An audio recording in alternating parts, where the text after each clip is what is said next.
ఆ 4 సంవత్సరాలు తీవ్రమైన సఫకేషన్‌లో ఉన్నాను నేను. ఏం చేయలేకపోయినాను. బయట ఏంటంటే కడియం శ్రీహరి ఎడ్యుకేషన్ మినిస్టర్‌గా ఉన్నాడు. ఇవాళ కడియం శ్రీహరి మాట్లాడుతున్నాడు అని అంటారు. కానీ ఆ రోజున్న నాకు క్యాబినెట్‌లో ఉన్న పరిస్థితి ఏంటి? కేసీఆర్ ఏ రకంగా విద్య పైన ఆయన ఒక మాట అనేదండి. మొత్తం మనం ఉపాధ్యాయ సంఘాలతోని, అధ్యాపక సంఘం వాళ్ళతోని మీటింగ్ పెడదామంటే, వాళ్ళతో మీటింగ్ ఎందుకే? పని లేదు నీకు. వాళ్ళతో మీటింగ్ ఎందుకు? వాళ్ళు అవసరం లేదని. అంటే ఆయన విద్యాశాఖను పట్టించుకునేవాడు కాదు. అందరికీ విద్యను అందుబాటులోకి తీసుకురావాలి, నాణ్యమైన విద్య అందించాలని ఆలోచించేవాడు కాదు.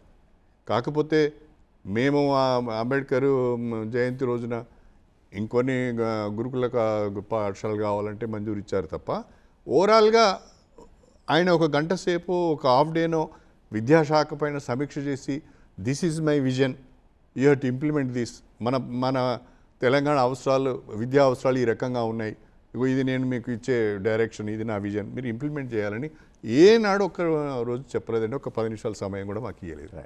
అలాంటి పరిస్థితిలో ఏం చేయాలో ఇప్పుడు అక్కడ పరిస్థితులు ఎట్లా ఉండేదంటే ఆయన చెప్పిందే చేయాలి, స్వతంత్రించి చేసే పరిస్థితులు లేవు. ఓన్లీ కడియం శ్రీహరికి ప్రాబ్లం, మిగతా అందరికీ అందరికీ అందరికీ అందరికీ అండి.